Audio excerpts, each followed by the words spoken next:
રસ્તા વચ્ચે સલામત સવારી બંધ પડી, મુસાફરોને મારવા પડ્યા ધક્કા। સલામત સવારી અટકે તો જવાબદારી તમારી, કારણ કે ગીર સોમનાથમાં એસટી બસ બંધ થઈ ગઈ। વેરાવળ જતી બસ બંધ થતા મુસાફરોએ ધક્કા માર્યા। બસ બંધ થતા મુસાફરોને ભારે હાલાકી સર્જાઈ। એસટી બસનો વિડીયો સોશિયલ મીડિયામાં વાયરલ થયો છે। ન્યૂઝ 18 ગુજરાતી આ વાયરલ વિડીયોની પુષ્ટિ નથી કરતું।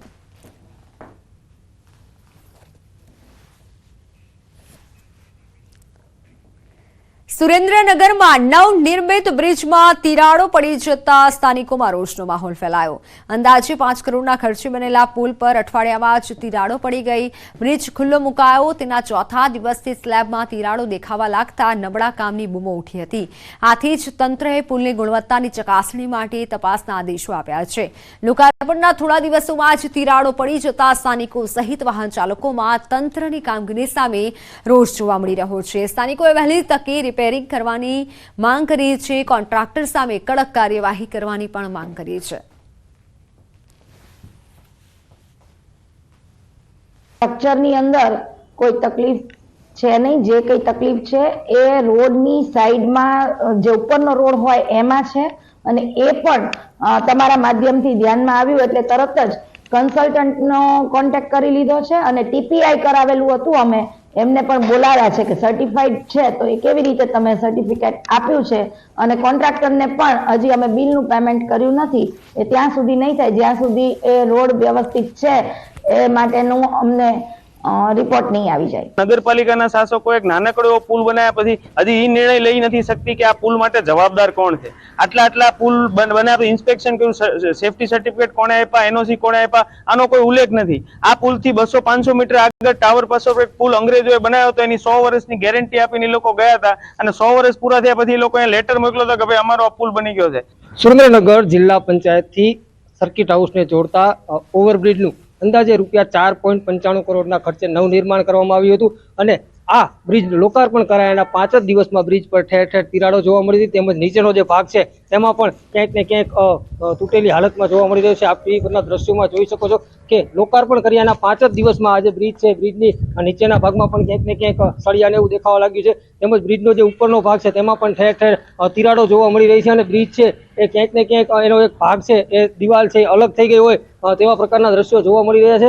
બ્રિજના લોકાર્પણ કરાયાના માત્ર 5 દિવસ જેટલા ટૂંકા ગાળામાં આ જે બ્રિજ છે એની હાલત જો આવી થઈ ગઈ હોય તો ક્યાંક ને ક્યાંક આ જે બ્રિજનું કામ છે એમાં મોટા પાયે ભ્રષ્ટાચાર થયો હોવાની આશંકા વ્યક્ત કરવામાં આવી રહી છે, અને આ હાલ પાલિકા તંત્ર દ્વારા આ બ્રિજને છે થીગડા મારી અને હાલ એમના ભ્રષ્ટાચાર છે એને ભ્રષ્ટાચારને થીગડા મારતા હોય તે પ્રકારની કામગીરી કરવામાં આવી રહી છે। હજુ સુધી પાલિકા તંત્ર દ્વારા આ મામલે જવાબદાર કોઈ પણ અધિકારીઓ કે કોન્ટ્રાક્ટર વિરુદ્ધ કઈ પણ પ્રકારની કાર્યવાહી કરવામાં ન આવતા આ જે ભ્રષ્ટાચાર છે ઉજાગર થયો છે, અને આ મામલે પાલિકા તંત્ર દ્વારા તાત્કાલિક કાર્યવાહી કરવામાં આવે તે જરૂરી છે। અક્ષય જોશી, ન્યૂઝ 18 ગુજરાતી, સુરેન્દ્રનગર।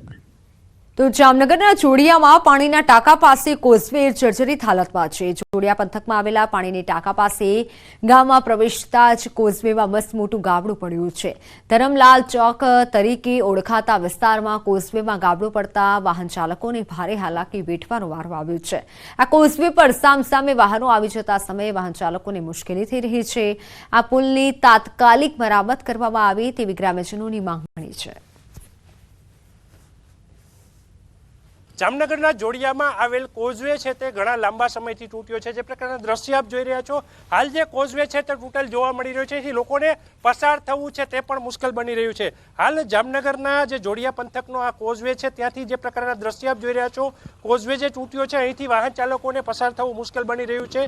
હાલ જે પ્રકારે આપ દ્રશ્ય જોઈ રહ્યા છો, શાળામાં જતા બાળકો છે તે પણ અહીંથી જ પસાર થાય છે, કારણ કે ગામમાં જવાનો જે મુખ્ય રસ્તો છે આ રસ્તો પણ આ છે, અને આ ઉપરાંત જે અન્ય રસ્તો છે તે પણ જોવા મળી રહ્યો છે જ્યાંથી લોકો છે તે પસાર થઈ રહ્યા છે। વડોદરામાં શિનોર તાલુકા સહકારી ખરીદ વેચાણ સંઘ વિવાદમાં આવ્યું છે। ખરીદ વેચાણ સંઘના પૂર્વ મેનેજર સામે ફરિયાદ નોંધાઈ। પૂર્વ મેનેજર મનોજ પટેલ સામે ઉચાપતનો આરોપ। શિનોર તાલુકા સહકારી ખરીદ વેચાણ સંઘના પ્રમુખે ફરિયાદ કરી છે। 11 લાખથી વધુની ઉચાપત કર્યાનો પૂર્વ મેનેજર પર આરોપ છે। નવેમ્બર 2019 થી માર્ચ 2023 સુધી મનોજ પટેલ કાર્યરત હતા। પૂર્વ મેનેજર મનોજ પટેલે ફરજ દરમિયાન રોકડ રકમ તેમજ ખાતરના સ્ટોકને પોતાના અંગત વપરાશ કરી નાણાકીય ઉચાપત કરી। શિનોર પોલીસે પૂર્વ મેનેજર મનોજ પટેલ સામે ગુનો નોંધી કાયદેસરની કાર્યવાહી હાથ ધરી છે।